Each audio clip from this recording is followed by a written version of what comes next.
நான் படிக்க விரும்பியது இலக்கியம், படித்தது இலக்கியம், எழுதி கொண்டிருப்பது இலக்கியம். நான் மிக அதிகமாக விரும்புவதும் இலக்கியம்தான்.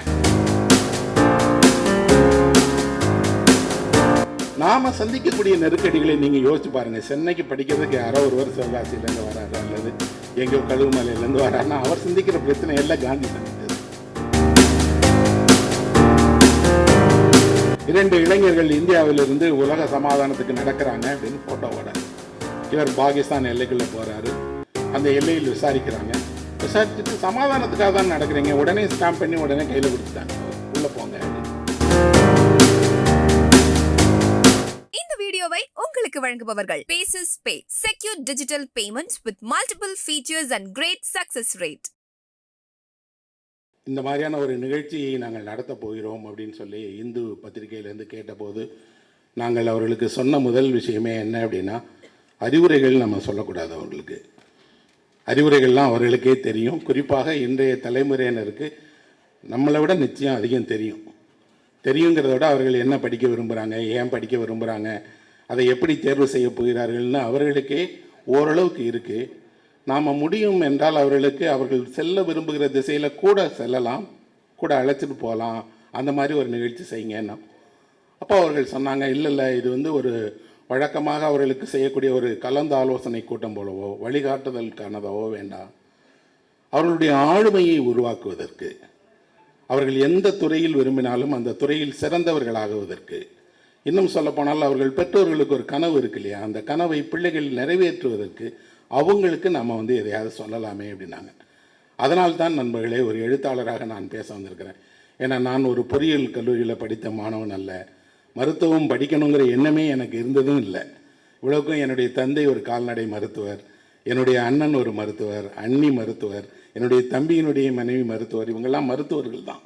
ஆனால் மருத்துவம் படிக்கணுங்கிற கனவு எனக்கு இல்லை, பொறியியல் படிக்கணுங்கிற கனவு இல்லை. இன்னும் சொல்லப்போனால் மிகப்பெரிய கல்வியினுடைய உச்ச நிலைகளை படிக்கலான்லாம் நான் விரும்பலை. நான் படிக்க விரும்பியது இலக்கியம், படித்தது இலக்கியம், எழுதி கொண்டிருப்பது இலக்கியம். நான் மிக அதிகமாக விரும்புவதும் இலக்கியம்தான். அதனால் நான் இலக்கியத்தை தான் நீங்கள் படிங்கன்னு சொல்லுவேன். எனக்கு அந்த விருப்பம் இருந்தது, என் பெற்றோர்களை அனுமதித்தாங்க. அதில் எவ்வளோ அதிகம் படிக்க முடியுமோ அவ்வளோ அதிகம் படித்தேன். முனைவர் பட்டம் வரைக்கும் நான் சென்றேன். ஆனால் அந்த முனைவர் பட்டம் பெறுகிற நேரத்தில் எனக்கு ஒரு தயக்கம் இருந்தது. அந்த பட்டத்தை வாங்கி கொண்டால் நான் ஒரு கல்லூரிக்கு சென்று பேராசிரியராக வேலை செய்யணும், அல்லது எங்காவது ஒரு கல்வி நிறுவனத்தில் வேலை செய்யணும். அதுக்கு மாறாக இந்த கல்வி எனக்கு கிடைத்திருக்கக்கூடிய ஒரு வாய்ப்பு என்பதை தாண்டி கல்வி இல்லாதவனாக நான் என்ன செய்ய முடியும் அப்படின்னு நினச்சேன். பட்டம் பெற்றும் என்னுடைய பட்டம்ங்கிறது எனக்கு கிடைத்திருக்கக்கூடிய சந்தர்ப்பம்தான். எழுத்தாளனாக விரும்புவதற்கு எந்த டாக்டரேட்டும் தேவையில்லை. நீங்கள் என்ன படிச்சிருக்கணுங்கிறதும் முதன்மை இல்லைன்னா என்ன செய்யலான்னொடனே நான் என்னுடைய படிப்புகளையும் என்னுடைய தந்தையிடமே ஒப்படைச்சிட்டேன். ஏன்னா அவர் தானே இதை என்னை படிக்க வச்சார். நான் வாங்கி எல்லாவற்றையும் அவரிடம் கொடுத்து விட்டு இந்த நகரத்திற்கு வெறும் எஸ் ராமகிருஷ்ணனாக தான் வந்தேன். இப்போ வரைக்கும் என் பேருக்கு பின்னாடி எதுவும் போடவும் மாட்டேன், போட்டுக்கொள்றதுல விருப்பமும் கிடையாது. ஏனென்றால் நிரந்தரமாக எஸ் ராமகிருஷ்ணன் தான் இருக்க போகிறேன். இந்த எஸ் ராமகிருஷ்ணங்கிற எளிய மனிதனால் என்ன செய்ய முடியுமோ அதை தான் செய்ய விரும்பினேன். அதனால் அந்த தகுதியின் அடிப்படையில் தான் உங்ககிட்ட பேசலான்னு நினைக்கிறேன். 2-3 நாட்களுக்கு முன்பாக இறையன்பு ஐஏஎஸ் அவர்களுடைய அலுவலகத்துக்கு சென்றிருந்தேன். பொதுவாக உங்களுக்கு தெரியும், ஓய்வு பெற்ற அதிகாரிகளாக இருந்தாலும் அவங்க பரபரப்பான பணியில் இருப்பாங்க, பல்வேறு நிறுவனங்களுக்கு ஆலோசகர்களாக இருப்பாங்க. இன்னும் சொல்லப்போனால் அவர்களுடைய மொத்த அனுபவத்தை கொண்டும் அவர்கள் நிறைய பேருக்கு வழிகாட்டுவார்கள். அவங்க துறை சார்ந்து வழிகாட்டுவாங்க. அவரை போன்ற ஐஏஎஸ் ஆகணும்னு நினைக்கக்கூடிய கனவு எல்லோருக்குமே இருக்குது. அவங்க எல்லோருமே அவரிடம் ஆலோசனை கேட்பாங்க. நான் அந்த மாதிரி இருக்கக்கூடிய அவருடைய நேரத்தை அதிகம் எடுத்துக்கொள்ளக்கூடாதுங்கிறதுக்காக அவர்கிட்ட குறைவான நேரம் கொடுங்கன்னு கேட்டு வாங்கி போனேன். ஆச்சரியமாக இருந்தது, அவருடைய அலுவலகம் முழுவதுமே ஒரு நூலகம். ஒரு நூலகத்துக்குள் தான் அவர் அமர்ந்திருக்கிறார். ஆயிரக்கணக்கான புத்தகங்கள். அந்த அறையில் வேறு எதுவுமே கிடையாது. அந்த அறையில் 4-5 நாற்காலிகள், ஒரு உதவியாளர், முழுக்க புத்தகங்கள். ஒரு ஐஏஎஸ் அதிகாரி இளவயதில் இப்படி படிப்பதற்காக, ஐஏஎஸ் ஆவதற்காக தன்னை சுற்றி புத்தகங்களோடு இருந்தார்னா எனக்கு புரியும். ஓய்வு பெற்ற பிறகும் இவ்வளவு புத்தகங்களோட நாள் முழுக்க படிச்சுட்டே இருக்காரு, எழுதிட்டே இருக்கிறாரு. 1000 பக்கத்தில் இப்போது ஒரு புத்தகம் எழுதியிருக்கிறார். அது எதை பற்றி அப்படின்னா, உங்களை போன்ற மாணவர்கள் என்ன பேசுவது, எப்படி பேசுவதுன்னு 1000 பக்கத்துக்கு புத்தகம் எழுதியிருக்கிறார். அது எனக்கு ஒரு பெரிய உத்வேகத்தை கொடுத்தது. என்ன அப்படின்னா, ஓய்வு பெற்றாலும் உங்களுடைய பணிக்காலம் முடிந்தாலும் உங்கள் அறிவிற்கான தேடுதல்ங்கிறது முடியவே இல்லை. அவர் என்ன படிக்கிறார் என்பதனால நான் எங்கே போனாலும் அவர் என்ன படிக்கிறாருங்கிறத பார்ப்பேன். அவருடைய நூலகத்தை தொட்டு பார்ப்பேன். அந்த நூல்களை எல்லாம் கையில் எடுத்து புரட்டி பார்க்க விரும்புவேன். என்ன படிக்கிறார் என்று நான் அவருடைய இடத்துல போய் பார்த்தா அவர் ஜென் புத்திசம் படிக்கிறார், ஃபிலாசபி படிக்கிறார், இன்ஜினியரிங் படிக்கிறார், தகவல் தொழில்நுட்பம் பற்றி படிக்கிறார், உளவியல் படிக்கிறார், வரலாறு, பண்பாடு, எல்லா துறைகளிலுமே மிகச்சிறந்த புத்தகங்களை சேகரித்து வைத்திருக்கிறார். அந்த புத்தகங்களை வாங்குகிறவன்கிற முறையில் எனக்கு தெரியும் அதனோட மதிப்பு பல லட்சம். அவர் தன்னுடைய சேமிப்பை எல்லாம் புத்தகமாக்கி இருக்கிறார். புத்தகங்களுக்கு இடையிலேயே வாழுகிறார், புத்தகங்களை எழுதுகிறார். அப்படின்னா அவரை விட மிகச்சிறந்த ஒரு உதாரணம் உங்களுக்கு இருக்காது. நீங்கள் யாரையாவது ஒருவரை உங்கள் வாழ்க்கையில் ஒரு உதாரணமாக கொள்ளணும்னு நினச்சிங்கன்னா உங்களோடையே இருக்கிறார் அவர். இன்றைக்கு இந்த மேடையில் உங்களோடையே பேச போகிறார். அப்போது நம்மோட வழிகாட்டிகள் எங்கேயும் இல்லை, நம்மோட ஆதர்சங்கள் எங்கேயும் இல்லை. அவருடைய ஒரு தந்தை ஒரு எளிய குடும்பத்திலேருந்து உருவாகி வந்தவர். 2 பேர் அவங்க வீட்டில் ஐஏஎஸ் ஆகியிருக்கிறாங்க. திருப்புகழ் அப்படின்னு இவருடைய சகோதரர் டெல்லியில் ஐஏஎஸ் ஆஃபீஸராக இருந்தால் மிகப்பெரிய ஐஏஎஸ் ஆஃபீஸர். ஒரு எளிய குடும்பத்திலிருந்து பிறந்து வளர்ந்து கல்வியாலேயே எதையும் சாதிக்க முடியுங்கிறதுக்கு அவர்கள் ஒரு உதாரணம்னா நம்மள யார் வேணாலும் சாதிக்கலாம், யார் வேணாலும் அந்த இடத்தை பெறலாம். எந்த பெற்றோருமே அந்த கனவை பிள்ளைகள் வழியாக சாத்தியப்படுத்தலாம் தான். அப்போ இந்த கனவுகள் எங்கேருந்து உருவாகுது? நாம் நிறைய மாணவர்கள், நான் ஒரு கிராமப்புறத்திலேருந்து வந்தவன். என்னுடைய ஊர் மல்லாங்கனர்னு ஒரு சின்ன கிராமம். அது அந்த கிராமத்தினுடைய நூலகத்துக்கு போகும்போது நூலகத்தை கேட்பேன். நம்ம வரைபடத்துல எல்லாம் எங்கள் ஊர் பேரே இருக்காது. தமிழக வரைபடத்தில் பார்த்தீங்கன்னா எங்கள் ஊர் இருக்காது. நான் கேட்கும்போது நூலகர் சொல்லுவார், என்ன இருக்குது, எப்படி அது வரைபடத்தில் இடம் வரும்? ஏதாவது ஒரு சிறப்பு இருந்தால் அந்த சிறப்புக்காக அந்த ஊர் பெயர் வரைபடத்தில் இருக்கும், அல்லது புகழ்பெற்றவர்கள் யாராவது அந்த ஊரில் வசித்திருந்தாலோ பிறந்திருந்தாலோ இருக்கும். வரைபடத்தில் ஒரு ஊர் இடம்பெற வேண்டும் என்றால் அந்த ஊருக்கு ஏதாவது சிறப்பு, ஊரில் இருந்தவர்களுக்கு சிறப்பு, அல்லது அவர்கள் செய்த காரியங்களுடைய சிறப்பால் தானே இடம்பெறும்னு சொன்னார். எனக்கு அந்த வயதிலிருந்தே ஆசை என்னென்னா, எப்படியாவது எங்கள் ஊர் அந்த வரைபடத்தில் இடம்பெறணும். என்ன செய்யலாம்? இன்றைக்கு அந்த ஊர் வரைபடத்தில் இல்லை, உலகத்தினுடைய எந்த எழுத்தாளர்கள் பற்றிய பெயர் பட்டியல் எடுத்தாலும் அது இங்கே ஊர் இருக்குது. நான் ஒருவர் மட்டும் வந்தால் அந்த ஊரில் என்னை விட மிகச்சிறப்பான 2 அந்த ஊரில் இருந்தே வந்திருக்கிறாங்க. ஒருவர் இந்த தென் சென்னையினுடைய பாராளுமன்ற உறுப்பினர் தமிழிசை தங்கபாண்டியன், அவர் எங்கள் ஊருக்காரங்க, என்னுடைய அடுத்த வீட்டுக்காரங்க. அவருடைய சகோதரராக இருக்கக்கூடிய தங்கம் தென்னரசு தான் தமிழகத்தினுடைய நிதியமைச்சராக இருக்கிறார். ஒரு சின்ன கிராமத்திலிருந்து 3 பேர், பக்கத்தில் வீட்டில் இருக்கக்கூடிய 3 பேர் அந்த ஊர்லேருந்து வந்து படித்து சென்னைக்கு வந்து, சென்னை நகரத்தில் இன்றைக்கி இவ்வளோ பெரிய இடம் இருந்திருக்கிறோன்னா எங்களோட வெற்றின்னு மட்டும் சொல்ல மாட்டோம், எங்கள் ஊர் கண்ட கனவை நாங்கள் சாத்தியப்படுத்தியிருக்கிறோம். எங்கள் வழியாக எங்கள் ஊர் வரைபடத்தில் இடம்பெற்றிருக்குது. எல்லா முக்கியமான ஆவணங்களிலும் ஊர் இடம்பெற்றிருக்கு. அப்படின்னா நீங்கள் வெற்றி பெறுவது உங்களுடைய வெற்றி மட்டுமல்ல, உங்கள் பெற்றோர்களுடைய வெற்றி, உங்கள் ஊரினுடைய வெற்றி. பல நேரங்களில் அந்த ஊரில் இருக்கக்கூடிய யாரோ ஒருவருக்கு ஒரு உத்வேகம் கிடைக்கும். என்ன அப்படின்னா, நாமளும் அதே போல் போய் வெற்றி அடையலாம். எப்போவோ அவங்க போய் ஜெயிக்கலையா, நாம் இப்போ போகலாமே அப்படிங்கிறதுக்கு அது ஒரு துவக்க புள்ளியாக இருக்கும். 1888 ஆண்டு மும்பையிலிருந்து ஒரு கப்பல் லண்டனுக்கு போனது. இந்த கப்பலில் லண்டனில் போய் படிக்கிறதுக்காக ஒரு 19 வயது பையனும் போனான். அவனுடைய பெற்றோர்கள் ஒரு எளிமையான பெற்றோர்கள். அவனை படம் அனுப்பி படிக்க வைக்கிறதுக்கே அவர்கள்ட்ட வசதி இல்லை. அவர்கள் அங்கங்கே பணம் கேட்டு வாங்கி அவனை லண்டனுக்கு அனுப்புனாங்க. அவனுக்கு லண்டனில் இருக்கக்கூடிய ஒரு பெரிய கல்லூரியில் இடம் கிடைச்சிருச்சு. படிப்பதற்கான அனுமதியும் வாங்கிட்டான். ஆனால் முதல் முறையாக லண்டனுக்கு போகிறான். வீட்டிலேருந்து யாரும் துணைக்கு வரல. அப்போ அவன் 18 நாட்கள் கப்பலில் போகணும். இன்றைக்கி இங்கேருந்து நீங்கள் லண்டனுக்கு போகிறதா இருந்தால் 8 மணி நேரம் 10 மணி நேரம் விமானத்தில் போயிடலாம். அப்போ 18 நாட்கள் நீங்கள் கடலில் கப்பலில் போகணும். கப்பல் முழுக்க இருக்கக்கூடியவங்கெல்லாம் வெள்ளைக்காரங்க. அவங்க பேசுகிற ஆங்கிலம் எல்லாம் நுனிநாக்கு ஆங்கிலம். ஆனால் இந்த பையனுக்கு கல்லூரியில் போய் சேர்ற அளவுக்கு ஆங்கிலம் இருக்குது. அந்த கல்லூரியில் அனுமதி வாங்குற அளவுக்கு பரீட்சை எழுதுகிற திறன் இருக்குது. ஆனால் ஆங்கிலத்தில் பேச தெரியல. ஆங்கிலத்தில் பேச தெரியலங்கிறதோட வெளியே வந்தால் யாராவது ஒரு பிரிட்டிஷ்காரன் ஏதாவது கேட்டால் என்ன சொல்கிறது, தப்பாக சொல்லிட்டா.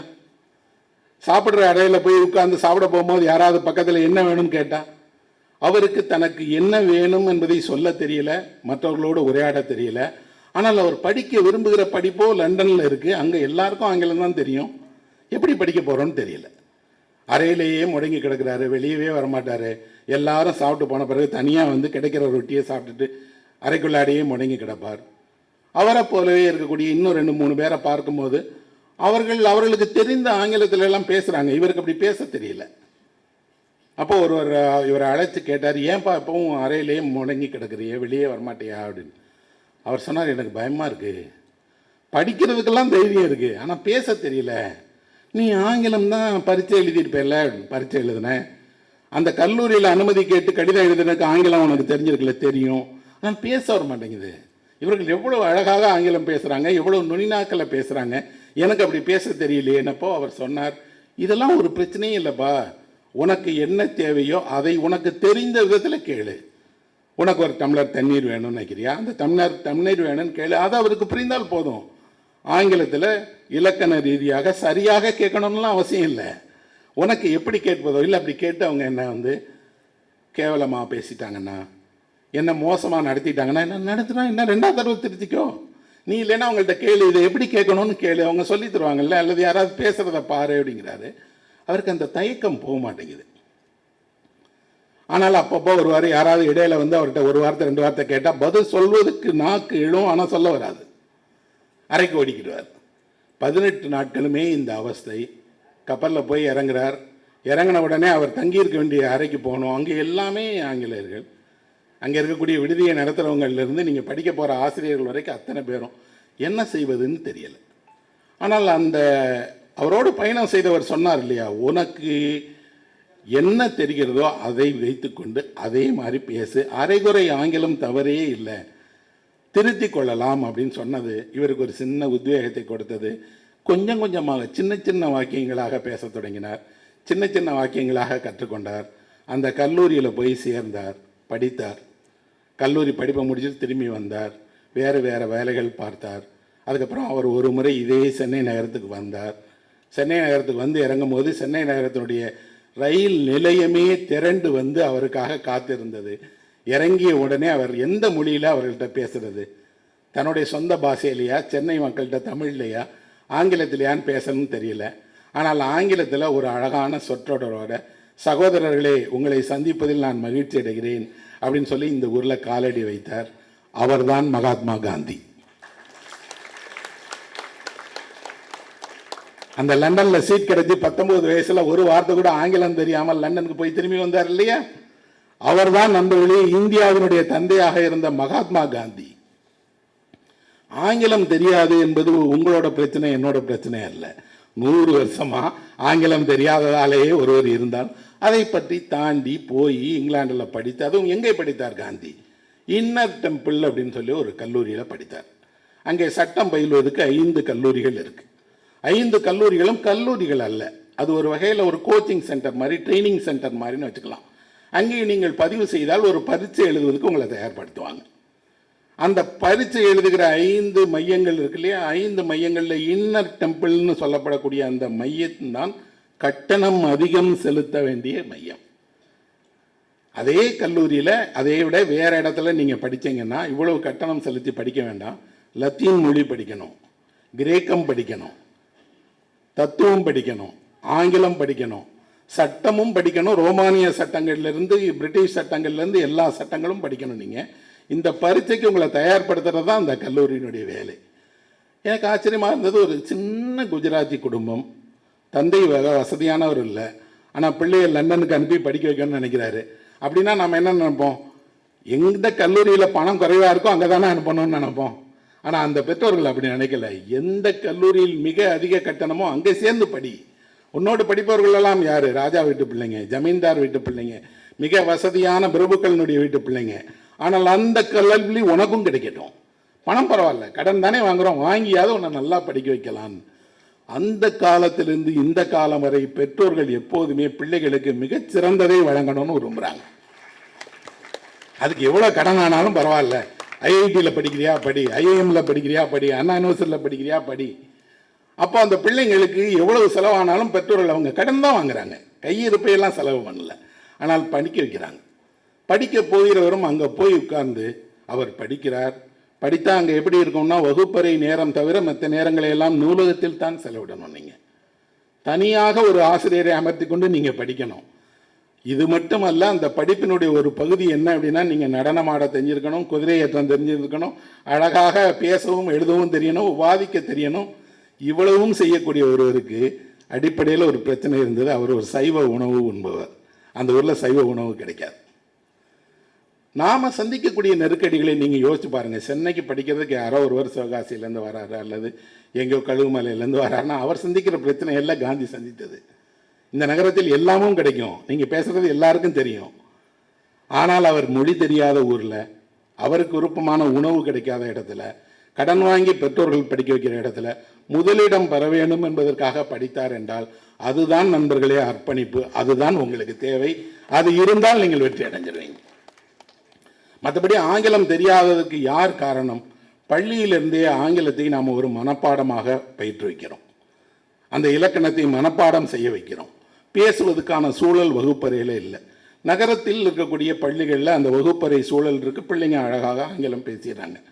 ஆனால் தமிழ்நாட்டிலேயே முதல் மாணவராக வரக்கூடியவர் இந்த நகரத்திலேருந்து வரவே இல்லை. எங்கோ ஒரு கிராமத்திலேருந்து வரார்.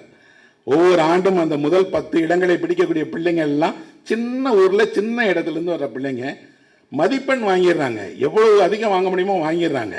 ஆனால் அந்த பிள்ளைங்களுக்கு ஆங்கிலம் பேச தெரியலைங்கிற ஒரே காரணத்தால் அவர்களுக்கு தொடர்பு இல்லை. அவர்களால் ஒரு ஐஐடிக்கு நெருங்க முடியல.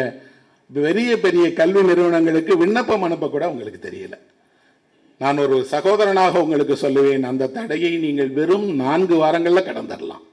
அதிகபட்சம் 4 வாரங்கள் அழகாக ஆங்கிலம் பேச பயிற்றுனீங்கன்னா நீங்கள் இதை கடந்துடலாம். அது ஒரு தடையே இல்லை. அந்த தாழ்வு மனப்பான்மை தான் நான் பார்த்த வரைக்கும் இன்றைக்கு இருக்கக்கூடிய மாணவர்கள் மத்தியில் அதிகமாக இருக்கு. எனக்கு ஆங்கிலம் தெரியாது, நான் ஆங்கிலத்தில் கேள்வி கேட்டால் பதில் சொல்ல மாட்டேன்.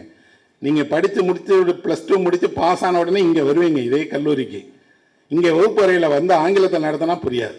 நிறைய மாணவர்கள் ஃபஸ்ட்டு செமஸ்டரில் தோத்துடுறாங்க. ஏன் அப்படின்னா, நாங்கள் அங்கே படித்ததும் இங்கே படித்ததும் வேற அப்படின்னு. ஆங்கிலம் ஒரு மொழி தான். தமிழ் போல, லத்தீன் போல, ஜப்பான் போல ஒரு மொழி தான் அது. அந்த மொழியை நீங்கள் எளிதாக கற்றுக்கொள்ளலாம். கற்றுக்கொள்வதற்கு நேரம் ஒதுக்கி கொஞ்சம் கவனத்தோடு ஈடுபாட்டோடு நீங்கள் கற்றுக்கொண்டால், கற்றுக்கொள்வதற்கு நிறைய உபகரணங்கள் வந்துருச்சு. உங்கள் வாழ்நாள் முழுவதுமே நீங்கள் ஆங்கிலத்தில் உரையாடலாம், எழுதலாம், ஆங்கிலம் பேசுகிற நாடுகளில் போகலாம். ஆனால் உலகத்தையே ஒரு பெரிய பொய் ஆட்டி வைத்துட்டு உலகத்தில் எங்கே போனாலும் இங்கிலீஷ் பேசலாம். அப்படி பேசவே முடியாது. இங்கிலாந்துக்கு போனால் இங்கிலீஷில் பேசலாம், அமெரிக்காவுக்கு போனால் பேசலாம், ஆஸ்திரேலியாவுக்கோ நியூசிலாண்டுக்கோ போனால் பேசலாம். ஆனால் அவங்க பேசுகிற ஆங்கிலம் வேறு.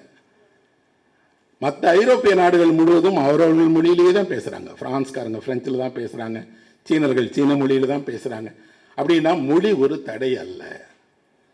இந்த மொழியை பற்றிய உங்கள் மனதில் இருக்கக்கூடிய பயத்தை மட்டும் நீங்கள் நீக்கினாலே ஒரு பாதி வெற்றி அடைஞ்சிருவீங்க. எங்கே வேணாலும் நீங்கள் படிக்கலாம். இப்போ நீங்கள் எங்கே படிப்பதற்கு விண்ணப்பிக்கணும் அப்படின்னு சொல்லி ஒரு மாணவன் யோசித்தான்னா அதிகபட்சம் அவன் என்ன நினைப்பான் அப்படின்னா, சென்னையில் படிக்கலாம், கோயம்புத்தூரில் படிக்கலாம், ரொம்ப போய் படிக்கிறதா இருந்தால் பெங்களூரில் போய் படிக்கலான்னு. அந்த எண்ணத்தையே விட்டுருங்க. நீங்கள் முதல்ல தலைநகர்லேருந்து வாங்க.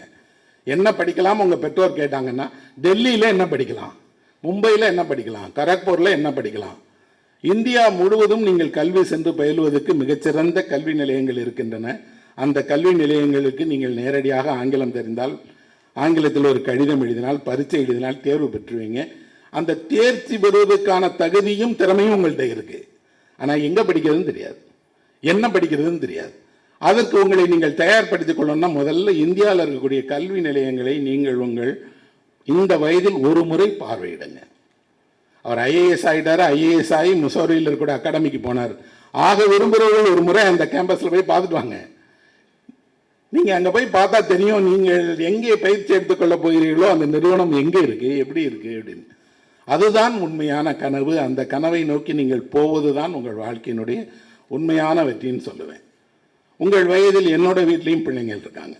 இதே அண்ணா பல்கலைக்கழகத்தை தான் என்னோட பையன் படித்தான். அவன் படிக்கிறதுக்கு முன்னாடி ஒரு பெற்றோராக நாங்கள் கவலையெல்லாம் படலை. நாங்கள் அவனை முழுமையாக நம்புகிறோம். ஏன் நம்புகிறோம் அப்படின்னா, பிள்ளைங்களுடைய திறமைகள் பிள்ளைங்களுக்கே தெரியும். அவர்களுக்கு தேவை பொருளாதார ரீதியான உதவி, சில ஆலோசனைகள். இன்னும் சொல்வதாக இருந்தால், அவங்க யாரும் எங்களை நீங்கள் அண்ணா யூனிவர்சிட்டி கவுன்சிலிங் வாங்கலாம் கூப்பிடலை. எதுக்கு நீங்கள் வர போகிறீங்க, நான் போய் அட்மிஷன் போட போகிறேன், நான் வகுப்புக்கு போக போகிறேன். அவன் வகுப்பறையில் சேர்ந்த பிறகு தான் நான் இந்த வளாகத்துக்குள்ளாடி நிறைய முறை வந்திருக்கிறேன். அப்போ அவர்களுடைய திறமையை கண்டறிந்து அதற்கான விஷயங்களை நாம் கூட சேர்க்கணும்.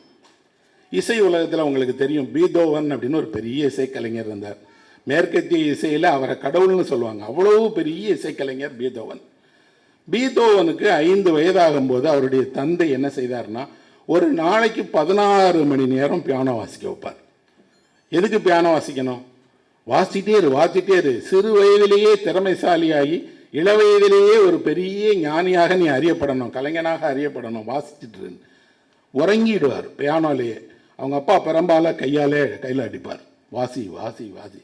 ஏன் அவங்க அப்பா அப்படி வாசிக்க வச்சாருன்னா, 4 வயதிலேயே மொசாட் இசையை வாசிக்க தொடங்கி மிகப்பெரிய வெற்றியாளர் ஆகிட்டார். அரசரோட அங்கீகாரம் கிடைச்சிருச்சு. அரச சபையில் போய் வாசிக்கிறார். 4 வயசுல மொசாட்டால் செய்ய முடியுதுன்னா 5 வயசுல உனக்கு என்னடா வந்துச்சுன்னு சொல்லி சொல்லி அடிக்கிறார். பீதோவன் உறங்குகிற நேரத்தில் அவர் சொல்கிறார், நான் உறங்கும் போது கூட என் விரல்கள் அசைந்து கொண்டே இருக்கும், எந்த நோட்ஸை எங்கே தொட்டேன்னு தெரியும், எந்த இரவில் என்னை கொண்டு போய் எங்கள் அப்பா எழுப்பி பியானோ மேலே உட்கார வச்சாலும் நான் உடனே வாசிப்பேன். அவ்வளோ திரும்பி. அப்போ அவர் யாரை வெறுத்தாருன்னா, 4 வயசில் அந்த பையன் ஏன் சாதனையை செய்யணும், நான் மாட்டிக்கிட்டேனே. நிறைய மாணவர்களுக்கு அதுதான் பிரச்சனை. என்னன்னா, அந்த பையன் ஜெயிச்சிட்டானே, உங்கள் மாமா வீட்டில் பிள்ளைங்க ஜெயிச்சிருச்சே, யாரோ ஒருவரை உதாரணமாக சொல்லி சொல்லி சொல்லி அவரை போல அவங்களை மாற்ற முயற்சிக்கிறாங்க. அந்த தந்தை கொடுத்த கடுமையான பயிற்சி அவருக்கு ஒரு வகையில் உதவுச்சு. என்ன அப்படின்னா, அவர் போய் உட்கார்ந்தால் அதுக்கப்புறம் இசை அவர் முன்னாடி அப்படி கண் முன்னாடி ஒரு மலர்களை போல தோன்ற ஆரம்பிச்சது. அவர் வாசிக்க ஆரம்பித்தார். அவ்வளோ பெரிய இசை உலகினுடைய நிகரற்ற சாதனைகளை செய்தார் பீதோவன். பீதோவன்கிட்ட போய் யாராவது இசை கற்றுக்கொள்ளணும் அப்படின்னா அன்னைக்கு வாய்ப்பே கிடையாது. பெரிய பெரிய மன்னர்களுடைய வீட்டில எல்லாம் என்ன நினைப்பாங்கன்னா, நம்ம பிள்ளையை பீதோவன்ட்டு அனுப்பிட்டோம்னா அவரை இசையமைப்பாளர் ஆக்கிடுவார் அப்படின்னு. அவர் சேர்த்துக்கொள்ள மாட்டார். நான் இசை ஆசிரியன் இல்லை, இசை கலைஞன், கற்றுக் கொடுக்கறது தான் எனக்கு தெரியாது அப்படின்னு. ஆனால் பீதோவனுக்கு ஒரு சகோதரர் இருந்தார். சகோதரருக்கு ஒரு ஆசை என்ன அப்படின்னா, நீங்கள் இவ்வளோ பெரிய இசை கலைஞர், என் பையனுக்கு கற்றுக் கொடுக்கலாமே அப்படின்னு. நிறைய நேரங்களில் நீங்கள் உலகத்துக்கு ஒரு விஷயத்தை மறுத்துடலாம், ஆனால் குடும்பத்துக்கு மறுக்கவே முடியாது. அண்ணனோ தம்பியோ என்னை கேட்கும் போது, சரி சகோதரருடைய பையனுக்கு இசை கற்றுத்தருகிறேன்னு அழைச்சிட்டு தன்னோட அத்தனை பணிகளுக்கு இடையில கொஞ்ச நேரம் உட்கார வச்சு தினமும் 2 மணி நேரம், 3 மணி நேரம், 4 மணி நேரம் இசை கற்று தருவார். யாரிடம் படிக்கிறான் அந்த பையன்? உலகமே வியந்து போட்டுக்கிற பீதோவன்கிட்ட படிக்கிறான். ஆனால் அந்த பையனுக்கு என்ன அப்படின்னா, இசையில் ஆர்வமே இல்லை. இவர் சொல்லும் போது வாசிப்பான், சொல்லி முடிச்சோடனே திரும்பிக்கிடுவான். அவர் தனியாக வாசிட்டு இருப்பான்னு விட்டுட்டு அவன் எழுந்து வெளியே போயிடுவான். சில ஆண்டுகள் பயிற்சி படுக்கிறார், கற்றுக்கிடவே மாட்டேங்கிறான். ஒரு நாள் அந்த பையனை கேட்குறாரு, உன் நேரத்தையும் வீணாக்கி என் நேரத்தையும் வீணாக்கி ஏன்பா இப்படி இருக்கேன்னப்பா. அவன் சொல்கிறான், எனக்கு இசையே பிடிக்காது, இசையே கற்றுக்கொள்ள விருப்பம் இல்லை, நான் இராணுவத்தில் போய் இராணுவ சேவை செய்யணும்னு நினைக்கிறேன், என்னை கொண்டு நீங்கள் ஏன் பியானோ முன்னாடி உட்கார வச்சு தொடர்ந்து இப்படி என்னை டார்ச்சர் பண்ணுறீங்களேன்னு. ஆச்சரியமாக இருந்தது அவருக்கு. என்னென்னா, இசையே பிடிக்காத ஒருவனை இத்தனை ஆண்டுகள் நம்ம சித்திரவதை பண்ணியிருக்கோம். நம்ம பீதோவன் தான். ஆனால் அந்த பையனுக்கு என்ன வேணும்னு நமக்கு தெரியவே இல்லையே. சகோதரனுக்கு இசையில் ஆர்வம் இருக்குது, எனக்கு இசையில் ஆர்வம் இருக்குங்கிறதுக்காக நான் ஏன் அந்த பையனை அப்படி பண்ணினேன்ட்டு அவர் சொல்கிறாரு. நான் இசை இவ்வளோ நல்லது இல்லையா, அதில் ஏன் வெறுக்கிறேன்னப்போ அவன் சொன்னான், இசையை வெறுக்கலை, இசையை வைத்துக்கொண்டு வாழ முடியாதுங்கிற உங்கள் வாழ்க்கையை பார்த்து வெறுக்கிறேன். எந்த கலைஞனாலும் அவன் எவ்வளோ பெரிய வெற்றி பெற்ற கலைஞனாக இருந்தாலும் கலையை மட்டும் நம்பி வாழ முடியாத சூழல் தானே இருக்குது. இராணுவத்தில் போனோன்னா சாப்பாடு கிடைக்குமே, அங்கீகாரம் கிடைக்குமே, விருது கிடைக்குமே, அதற்காகத்தான் போக விரும்புகிறேங்கிறான். அவன் சொல்லுவது நியாயம் தானேன்னு சகோதரர்கிட்ட போய் சொல்கிறாரு. அந்த பையன் அப்படி இசை கற்க விரும்பலப்பா, இராணுவத்தில் சேர்த்துருன்னு. சகோதரன் சொல்கிறான், எந்த பையன்தான் விரும்புவான், அவன் என்ன ஆகணும்னு நமக்கு தானே தெரியும், இன்னும் கொஞ்சம் பயிற்சி கொடுங்க, இன்னும் கொஞ்சம் தீவிரமாக்குங்க, இன்னும் கொஞ்சம் கடுமையாக அவனை செய்யுங்க, கொஞ்ச நாளில் சரியாயிடுவான் அப்படின்னு. பெரும்பான்மையான பெற்றோர்கள் செய்கிற தவறு என்பது பிள்ளைகளுடைய விருப்பத்தை தாண்டி உங்கள் கட்டாயத்தை அவர்கள் தலையில் திணித்து அவர்கள் வாழ்நாள் முழுக்க வேண்டாத படிப்பை படித்து வேண்டாத வேலைக்கு போய் வேண்டாத விஷயம் செய்யும் போது அவர்கள் படிப்பை, கல்வியை அல்ல உங்களைத்தான் வெறுக்க தொடங்குவாங்க. அவர்களுடைய அத்தனை தோல்விகளுக்கும் விருப்பமின்மைக்கும் காரணம் நீங்கள் தான் நினைப்பாங்க. இந்த சகோதரன் அப்படிதான் செஞ்சான். பீதோவனுக்கும் சகோதரனுடைய ஆசையை மீற முடியல. நேரம் கிடைக்கும் போதெல்லாம் கற்றுக்கோப்பான்னார். திரும்ப திரும்ப திரும்ப தன்னை இசையில் இப்படி கட்டாயப்படுத்துகிறார்களேன்னு அந்த பையன் முடிவு பண்ணி ஒரு நாள் வீட்டில் இருக்கக்கூடிய துப்பாக்கியை எடுத்து போய் தனி அறையில் அமர்ந்து துப்பாக்கியால் சுட்டு கொண்டான். ஆனால் உயிர் பிழைச்சிட்டான். உயிர் பிழைத்தவனே பீதோவன் சொன்னார், உலகில் பீதோவனே இருந்தாலும் இசையில் விருப்பம் இல்லாத ஒருவனுக்கு கற்றுத்தரக்கூடாது. கற்றுத்தருவது துரோகம், குற்றம் அப்படின்னு சொன்னார். நீங்க யோசித்து பாருங்க, உங்களுக்கு விருப்பமான துறையில உங்களை படிக்க வைக்கணுங்கிறது உங்க பெற்றோர்களுடைய ஆசையா, அல்லது உங்க பெற்றோர்களுக்கு விருப்பமான ஒரு துறையில நீங்க போய் சேருவீங்களா? நீங்க பீத்தோவனாக வேணுமானாலும் இருந்துக்கோங்க, ஆனால் உங்க பிள்ளைக்கு அதுல இசையில இருந்தாதான். நான் ஒரு எழுத்தாளனா இருக்கேன், என் பிள்ளைங்க எழுத்தாளராக வரணுமா, அது அவர்கள் விருப்பம். அவர்கள் புத்தகம் படிக்கணுமா, அவர்கள் விருப்பம். அவர்கள் என்னவாக விரும்புகிறார்கள், நான் என்னவாக விரும்புகிறேங்கிறத நான் தானே முடிவு பண்ணேன். நான் என் தந்தையிடம் எடுத்து சொன்னேன், படிக்கிற நாட்கள்லேயே நான் ஒரு எழுத்தாளனாக போகிறேன். என் தந்தை ஒன்றுமே கேட்கல, எழுத்தாளனாக என்ன பண்ணுவேன் அப்படின்னு கேட்டார். கதை எழுதுவேன், பயணம் பண்ணுவேன், ஊருக்கெல்லாம் போவேன். அவர் ஒரு கேள்வி என்னிடம் கேட்கவே இல்லை கடைசி வரை. நீ சம்பாதிப்பதுக்கு என்ன செய்வாய்ன்னு கேட்கல. மாறாக அவர் ஒன்று சொன்னார், உனக்கு எப்போவாவது பொருளாதார கஷ்டங்கள் வந்தா என்னிடம் தயங்காம கேளு அப்படின்னு சொன்னார். ஒரு குடும்பம் ஒரு பையனுக்கு தர வேண்டிய முக்கியமான ஆலோசனை என்ன அப்படின்னா, நீ பொருளாதார ரீதியாக கஷ்டப்பட்டா எங்கிட்ட வாப்பா, இல்லாவிட்டால் நீ பார்த்துக்கொள். அப்படி சொன்னாருங்கிற ஒரு காரணத்தாலே நான் முடிவு செய்தேன், பொருளாதார காரணங்களை நானே பார்த்து கொள்ளணுமே தவிர ஒருபோதும் அவரிடம் கை நீட்டி நிற்கக்கூடாது. வேறு எல்லா விஷயங்களுக்கும் அவர்கிட்ட கேட்கலாம், பேசலாம் அப்படின்னு இப்படி ஒருவர் சொல்லலை. அம்மா சொன்னாங்க, சித்தப்பாக்கள் சொன்னாங்க, மாமாக்கள் சொன்னாங்க, நண்பர்கள் சொன்னாங்க. இன்று வரை நான் பெற்றிருக்கக்கூடிய மிகப்பெரிய பேருங்கிறது என்ன அப்படின்னா, எந்த நெருக்கடியின் போதும் நான் என்னுடைய நண்பர்களைத்தான் நாடுவேன். அந்த நண்பர்கள் எப்படி இருக்கிறாங்க அப்படின்னா, என்ன வேணும் அப்படின்னு கேட்டு முடிக்க முன்னாடி செஞ்சிருவாங்க. ஏன் செய்கிறாங்க அப்படின்னா, உலகிலேயே இந்த தலைமுறையினுடைய மாபெரும் சொத்து என்பது நட்பு தான். நட்பை விட மேலானது ஒன்று இந்த சமூகத்திலேயே இல்லை. அந்த காலத்துல எல்லாம் ஒருவர் நம்மளோட நட்பாக பழகினா என்ன செய்வாங்க அப்படின்னா, அவங்களுக்கு பொண்ணு கொடுத்து உறவினர் ஆக்கிடுவாங்க. இல்லைன்னா அவங்க வீட்டுல இருந்து ஒரு பொண்ணை எடுத்து நம்ம வீட்டுக்கு கொண்டு வந்து உறவினர் ஆக்கிடுவாங்க.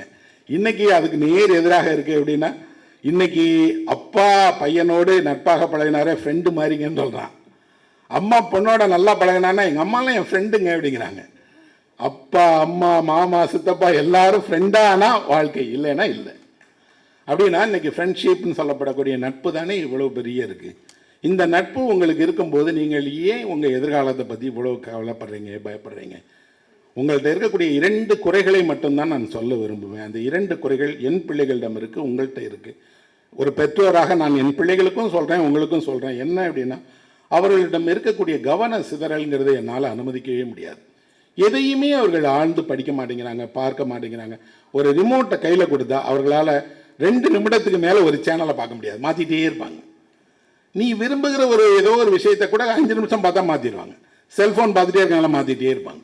ஏன் எதுலேயுமே நீண்ட காலம் நீண்ட நேரம் செலவிட்டு ஈடுபாட்டோட முடியலைன்னா அந்த கவன சதல் இது பார்த்துட்டு இருக்கும்போதே அது பார்த்துட்டு இருக்கும்போதே இது அலைபாய்ந்து கொண்டே இருக்கிறாங்க. இன்னொன்று மன்னிக்க முடியாத குற்றமாக நான் கருதுவது சோம்பேறித்தனம். என் தலைமுறைக்கு இல்லவே இல்லாத ஒரு விஷயம். நாங்கள் கிராமத்தில் இருக்கும்போது எங்கள் எல்லாருக்கும் சொல்லிக் கொடுக்கப்பட்டது என்ன அப்படின்னா, 6 மணிக்கு முன்னாடி எந்திரிச்சிடணும், குளிச்சிடணும், படிக்கணும். 9 மணி ஆனால் இரவு விளக்கு இல்லாத வீடுகளில் கூட அந்த பிள்ளைங்கள் ஏதாவது ஒரு விளக்கை ஏற்றி வைத்து எப்படியாவது படிப்பாங்க. அந்த பெற்றோர்களுக்கு கல்வி இல்லை, ஆனால் பிள்ளைகளுக்கு அவர்கள் படிப்பதுக்கு வசதியை செய்து கொடுத்தாங்க. இப்போ கூட நடைபாதையில் வசிக்கிற பிள்ளைங்களை பாருங்கள், அவர்கள் நடைபாதையில் இருக்கக்கூடிய விளக்குகளை வச்சு கொண்டாவது படிக்கிறாங்க. சோம்பேறித்தனமே இல்லை. இது சோம்பேறித்தனம் தவறான்னு கேட்டால் அதை சோம்பேறித்தனம்னு கூட சொல்ல முடியாது. பெற்றோர்கள் கொடுக்குற அதிகபட்சமான செல்லம்னு சொல்லலாம். என்ன சொல்கிறாங்க, சாப்பிட சொன்னால் பிறகு சாப்பிடலாம் அப்படிங்கிறாங்க. பிறகு சாப்பிடுவது என்றால் எப்போ? காலை உணவை பெரும்பாலும் 12 மணிக்கு, மதிய உணவை 4 மணிக்கு, இரவு உணவை ராத்திரி 2 மணிக்கு. அந்த வாழ்க்கை உங்களுக்கு நன்றாக இருக்கு, பிடித்திருக்குது, செய்யுங்க. ஆனால் அந்த வாழ்க்கை என்பது ஒரு முறையான வாழ்க்கையா என்றால் இல்லை. உங்கள் உடலையும் உங்கள் விருப்பத்தையும் 2மே ஒன்றா சேர்க்க முயற்சித்தீங்கன்னா ஏதாவது ஒன்று தான் ஜெயிக்கும், ஒன்று தோத்துரும். அதே நேரத்தில் உங்களுக்கு இப்படி இருப்பது தவிர, நானும் என்னுடைய இளமை பருவத்தில் உங்களை போன்றவனாக தான் இருந்தேன். சின்ன சின்ன மீறல்கள் இருந்தது. நாங்கள் இரவு காட்சிக்கு சொல்லாமல் சினிமாவுக்கு போவோம், அல்லது எங்கேயாவது வெளியில் போய் சாப்பிட்டுட்டு வந்து சாப்பிடலன்னு போய் சொல்லுவோம். ஆனால் இந்த வாழ்க்கையில் நீங்கள் ஒரு முக்கியமான பருவத்தில் இருக்கும்போது உங்களுக்கு கவனமும் குறைஞ்சு சரியான உணவும் இல்லைன்னா ஒரே நேரத்தில் நீங்கள் 2 இழப்புக்கு உள்ளாகிறீங்க. ஒன்று உடல் ஆரோக்கியம் கெடுது, இன்னொன்று மனம் ஆரோக்கியம் கெடுது. இந்த 2லிருந்து நீங்கள் விடுபட்டால் எல்லா சாதனைகளையும் செய்யலாம். ஒருவேளை நீங்கள் தமிழ்நாட்டுக்கு பதிலாக சிங்கப்பூரில் பிறந்திருந்தீங்கன்னா நீங்கள் கட்டாயம் இராணுவ சேவை செய்தாகணும். உங்கள் வயதில் தான் இராணுவ சேவை கட்டாயம். அப்போ ஒரு நாடு ஏன் இராணுவ சேவைக்கு உங்களை அனுப்புது அப்படின்னா, இராணுவத்துக்காக இல்லை, பயிற்சியின் வழியாக உடலையும் உள்ளத்தையும் ஒருமைப்படுத்துவதற்கு உங்களை அவங்க உருவாக்குறாங்க. அப்படி செய்தால் என்ன கிடைக்கும்? உடலும் மனமும் ஒரே நேரத்தில் உறுதியல்லாதாக இருந்தால் நீங்கள் எதையுமே செய்யலாம். ஏன்னா நான் நிறைய பயணம் செய்திருக்கேன். பயணத்தில் நான் கற்றுக்கொண்ட முக்கியமான பாடமே என்ன அப்படின்னா, உங்கள் உடல் ஆரோக்கியமாக இருந்தால்தான் பயணம் செய்ய முடியும். நீங்கள் போகிற இடத்துல எல்லாம் கிடைக்கிற உணவையெல்லாம் சாப்பிட்டுட்டே இருந்தீங்கன்னா 4 நாள் இல்லை 3 நாளில் திரும்பிடுவீங்க. எந்த பயணமும் ருசிக்காது. சாப்பிட்றதுக்காகவே பயணம் பண்ணுறவங்க இருக்காங்க, அது வேற. ஆனால் பயணத்தின் போது எதையாவது பார்க்க விரும்பினீர்கள் என்றால், தெரிந்து கொள்ள விரும்பினீர்கள் என்றால், தேடத் தொடங்கினீர்கள் என்றால் உங்களுக்கு அது கிடைக்காம போயிடும். அப்படி தேடி பார்த்து கிடைத்தவர்கள் நமக்கு வழிகாட்டிகளாக இருக்கிறார்களா என்றால், நான் என்னுடைய இளமை பருவத்தில் அப்படி ஒருவரை வழிகாட்டியாக வைத்திருந்தேன். அவர் பேர் சதீஷ்குமார் அப்படின்னு. அவர் லண்டனில் இருக்கக்கூடிய ஷூமேக்கர் காலேஜில் என்னுடைய நிறுவனராக இருந்தார். இப்போ ஓய்வு பெற்று இருக்கிறார். அந்த சதீஷ்குமார் அப்படிங்கிறவரும் மேனன் அப்படிங்கக்கூடிய அவருடைய நண்பர்களும் உலகம் முழுவதும் நடந்து சுற்றினார்கள். நம்ம இன்னைக்கு எங்கே நடந்து போகிறோம்? வீட்டிலேருந்து அதிகபட்சம் தெரு முனையில் இருக்கக்கூடிய கடைக்கு நடந்து போக சொன்னாலே பிள்ளைங்க போக மாட்டாங்க.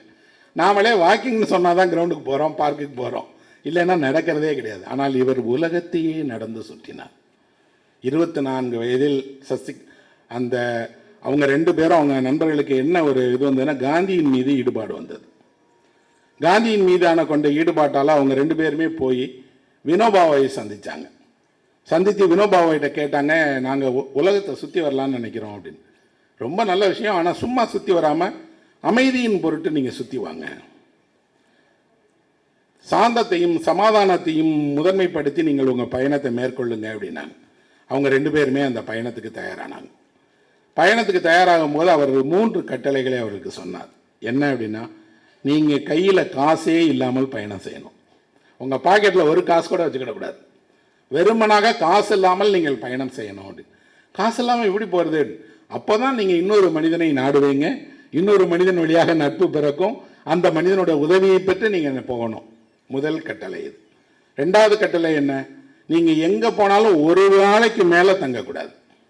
ஒருத்தருடைய வீட்டுக்கு போனீங்கன்னா ஒரு நாளைக்கு மேலே தங்கக்கூடாது, ஒரே ஒரு நாள் தான் தங்கணும். 3வது, நீங்கள் செல்லும் இடத்துல எல்லாம் புதிய புதிய நண்பர்களோடு பழகி புதிய புதிய இடங்களை நீங்கள் நேசிக்கணும், சமாதானத்தை காந்தியை சொல்லணும் அப்படின்னு. இவங்க 2 பேரும் இந்தியாவிலேருந்து நடந்து போக தொடங்கும் போது காந்தி சமாதியில் போய் வணங்கி, நாங்கள் உலகத்தை நடந்து பார்க்க போகிறோம் அப்படின்னு சொல்லிட்டு கிளம்புனாங்க. பத்திரிகையாளர்லாம் இவங்ககிட்ட கேட்டாங்க, பைத்தியக்காரத்தனமாக இருக்குது, நடந்து எப்படிங்க போவீங்க? ஒவ்வொரு நாட்டுக்கும் விசா வேணும், அந்த நாடு அனுமதிக்கணும், இடையில தண்ணீர் இருக்குது அப்படின்னா. அப்போ அவர் சொன்னார், தேவைப்படுகிற இடங்களில் படகுல போயிடுவோம், தேவைப்படுகிற இடங்களில் ஏதாவது சிறு வாகனங்களை பயன்படுத்துவோம், முதன்மையாக நடந்து போகணுங்கிறது தான் எங்களுடைய நோக்கம். சரி, இப்படி நடந்து போய் என்ன செய்வீங்க? அதான் சொன்னேன், சமாதானத்தை உலக அகிம்சையை வலியுறுத்துறதுக்காக போகிறோம் அப்படின்னு. நீங்கள் பாகிஸ்தானுக்குள்ளே போங்க, அப்போ உங்களுக்கு தெரியும்னு சொன்னாங்க. ஏனென்றால் இந்தியா பாகிஸ்தான் பிரிந்திருந்தது. பாகிஸ்தான் எதிரி நாடுன்னு நம்ம சொல்கிறோம். அந்த எதிரி நாட்டுக்குள்ளே போனால் என்ன நடக்கும்? இவர்கள் தைரியமாக கிளம்புனாங்க. எல்லையில் இந்திய எல்லையை கடந்து போகும்போது இவர்கள்ட்ட சொன்னாங்க, 2 சாப்பாடு பொட்டலமாவது கொண்டு போங்க, ஏன்னா அங்கே சாப்பாடு கொடுக்காம போயிட்டாங்க, என்ன செய்வாங்க அப்படின்னு. அவர் சொன்னார், அடுத்த மனிதன் மீது நம்பிக்கை இல்லாதவன் தான் தான் சொந்த சாப்பாட்டை எங்கே வேணாலும் கொண்டு போவான். எனக்கு அடுத்த மனிதன் மீது நம்பிக்கை இருக்கு, நான் போகிறேன். ஒரே ஒரு விஷயம், நீங்கள் இதை நாளிதழில் இப்படி ஒருத்தர் பயணம் செய்கிறாருன்னு போட்டிங்கன்னா அந்த செய்தி எங்களுக்கு உதவும். பத்திரிகைகள் எவ்வளோ முதன்மையானதுங்கிறதுக்கு இது ஒரு உதாரணம். அந்த செய்தியை மட்டும் நீங்கள் பேப்பரில் போடுங்க, எங்கே போனாலும் நாங்கள் அந்த பேப்பரை காட்டிக்கிடுவோன்னு உடனே செய்தி வெளியிட்டாங்க. 2 இளைஞர்கள் இந்தியாவிலிருந்து உலக சமாதானத்துக்கு நடக்கிறாங்க அப்படின்னு ஃபோட்டோவோட. இவர் பாகிஸ்தான் எல்லைக்குள்ளே போகிறாரு. அந்த எல்லையில் விசாரிக்கிறாங்க. விசாரிச்சுட்டு சமாதானத்துக்காக தான் நடக்கிறீங்க, உடனே ஸ்டாம்ப் பண்ணி உடனே கையில் கொடுத்துட்டாங்க. அவர் உள்ளே போங்க அப்படின்னு. இவர் உள்ளே நடந்து போன உடனே ஒரு பள்ளி ஆசிரியர் எதிர வர்றார். அவர் வந்து இவங்களை பார்த்து கேட்குறாரு, நீங்கள் தானே சதீஷ்குமார், நீங்கள் தானே மேனன், நீங்கள் வாங்க எங்கூட சைக்கிளில், அந்த செய்தியை படித்தேன், இன்று என்னோட விருந்தினராக வந்து தங்குங்க அப்படிங்கிறாங்க.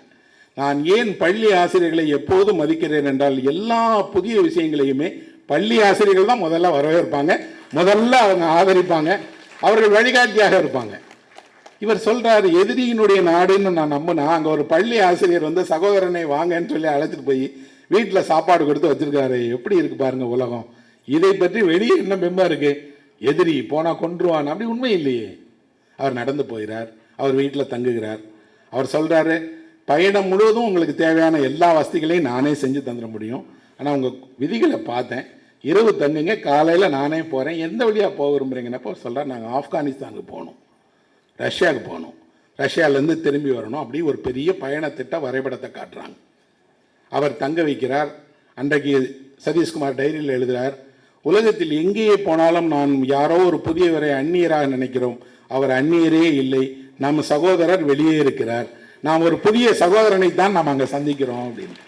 அப்படின்னா ஒரு புதிய சகோதரன் உலகம் பூரா இருக்கிறாங்க, அந்த சகோதரனை நீங்கள் எங்கே வேணாலும் சந்திக்கலாம். அவர் சந்திக்கிறார், அடுத்தடுத்த ஊருக்கு போகிறார். நாம் வரலாற்றில் படிச்சிருப்போம், கைபர் கணவாய், போலன் கணவாய், கைபர் கணவாயின் வழியாகத்தான் படையெடுத்தார்கள் ஆரியர்கள்லாம். அந்த கைபர் பாஸை கடந்து போகிறாங்க. ஒரு கார் இவங்களை கடந்து போகுது. அந்த காரில் இருந்த ஒருத்தர் நிறுத்தி, காரில் ஏறிக்கவங்க கொண்டு போய் விட்டுறாங்கன்னு. இல்லை, நடைப்பயணம் தான் போகணும் அப்படி. இல்லைங்க, உங்களை போகிற வரைக்கும் காரில் விட்டுறேன்ட்டு, எங்கே போகிறீங்க அப்படின்னு கேட்குறாரு. அவர்கிட்ட எப்படி சொல்கிறதுன்னு தெரியாமல் இவங்க சொல்கிறாங்க, அமெரிக்காவுக்கு போயிட்டுருக்குறோம் அப்படின்னு. நடந்து அமெரிக்காக்கா அப்படின்னு. பைத்தியக்கார பசங்களாக இருக்கீங்கப்பா, எந்த நாடு நீங்கள் இன்னும் இந்தியான்னு அவர் அப்படியே சிரிக்கிறாரு. ஏற்கனவே இந்தியாவை பற்றி உலக நாடுகளில் இப்படி ஒரு எண்ணம் இருக்குது, அவர்களுக்கெல்லாம் ஒன்றும் தெரியாது, பிற்போக்குவாதிகள், அறியாமையில் இருக்கிறவங்க. எங்கே இருக்குது அமெரிக்கா தெரியுமானோன்னு இவங்க வரைபடத்தை திருப்பி காட்டுறாங்க, இங்கே இருக்குது. அப்பா, இங்கேருந்து இங்கே போகிறதுக்கு எவ்வளோ நாள் ஆகும், எவ்வளோ வருடங்கள் ஆகும், நடந்து எப்படிப்பா போவீங்கன்னா, இல்லை போயிடுவோன்னொன்னே அவர் தன்னுடைய விசிட்டிங் கார்டு கொடுக்குறாரு. நீங்கள் எப்போவாவது அமெரிக்காவுக்கு வந்தீங்கன்னா என்னுடைய வீட்டுக்கு வாங்க, இதுதான் என் விசிட்டிங் கார்டு. வாங்கி வச்சுக்கிறாங்க. நடக்கிறாங்க. ரஷ்யாக்குள்ளே நடந்து போகிறாங்க. ஒரு தேயிலை தோட்டத்தை கடந்து போகும்போது அங்கே இருந்த பெண்கள் இவங்களை அழைச்சி, எங்கள் கூட தேநீர் குடிங்கன்னு சொல்லி தேநீர் கொடுத்துட்டு 3 தேயிலை பொட்டணங்களை அவங்ககிட்ட கொடுக்குறாங்க. இவங்க கேட்குறாரு, நாங்கள் என்ன ஊருக்கு எடுத்துகிட்டு போவா அப்படின்னு. இல்லை, இந்த தேயிலை பொட்டணத்தை நீங்கள் அழிக்க யாருக்கு அழிக்கணும்னா, ஒன்றை அமெரிக்காவினுடைய ஜனாதிபதிக்கு கொடுக்கணும், இன்னொன்று யாருக்கு, பிரான்ஸ் நாட்டினுடைய ஜனாதிபதிக்கு கொடுக்கணும், இன்னொன்று யாருக்கு, இங்கிலாந்தினுடைய பிரதமருக்கு கொடுக்கணும்னு.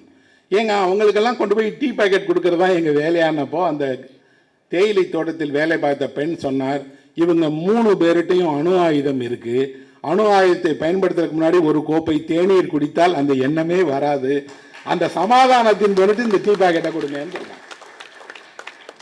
ஒரு சாமானிய மனிதனுக்கு உலகத்தில் சமாதானத்தை நிறுத்துவதற்கு என்ன தரனா, ஒரு கோப்பை தேநீர் தான். ஒரு கோப்பை தேநீர் கொடுத்தா போதும்னு நினைக்கிறாங்க. இவர் வாங்கிட்டு சொல்றாரு, கட்டாயம் என் பயணத்தில் இதை ஒப்படைப்பேன்னு ஒப்படைத்தார். இவர்களை சந்தித்தார், ஒப்படைத்தார். அதை விட வேடிக்கை என்னன்னா, இவங்க நடந்தே போய் 2.5 ஆண்டுகளுக்குள்ளாடி உலகத்தை சுற்றி வந்தாங்க. வரும்போது அமெரிக்காவுக்கு போனாங்க. அமெரிக்காவில் போய் அந்த வழியில் பார்த்த ஒருத்தர் விசிட்டிங் கார்டு கொடுத்தார் இல்லையா, அவர் வீட்டு காலிங் பெல்ல அடித்தாங்க. அவர் திறந்து பார்த்து, யார்ப்பா நீங்கன்னு கேட்டார். கைபர் பாஸ் வழியாக அங்கே நடந்து வரும்போது எங்களை நிறுத்தி கார்டு கொடுத்தீங்களே, நாங்கள் தான் அப்படின்னு. நடந்தே அமெரிக்காவுக்கு வந்துட்டீங்களான்னு கேட்டார். ஆமாம் அப்படின்னு. அவர் அழைச்சிட்டு போய் இவர்களுக்கு விருந்து கொடுத்து அமெரிக்காவினுடைய செனட் சபையில் அறிமுகப்படுத்தி இவர்களை பாராட்டும் போது சொன்னார், இது போன்ற சாதனைகளை இந்தியர்களால் தான் செய்ய முடியும், இந்தியர்களுடைய மன துணிச்சல் தான் நடந்தே உலகை வெல்ல முடியும் என்பதற்கு ஒரு அடையாளம். இந்த 2 இளைஞர்களை பார்க்கும் போது நான் நினைச்சேன், இவங்க பாதியிலேயே தோத்து திரும்பிடுவாங்கன்னு. என்னோட இடத்துக்கு வந்து என்னோட கார்டை வாங்கி வந்திருக்காங்க அப்படின்னா, எதையுமே இளைஞர்களால் சாதிக்க முடியும் என்பதுக்கு இவங்க உதாரணம்னாங்க. இவர்கள் காந்தியினுடைய சமாதியில் தொடங்கி கென்னடியினுடைய சமாதியில் தன்னுடைய பயணத்தை முடித்தாங்க.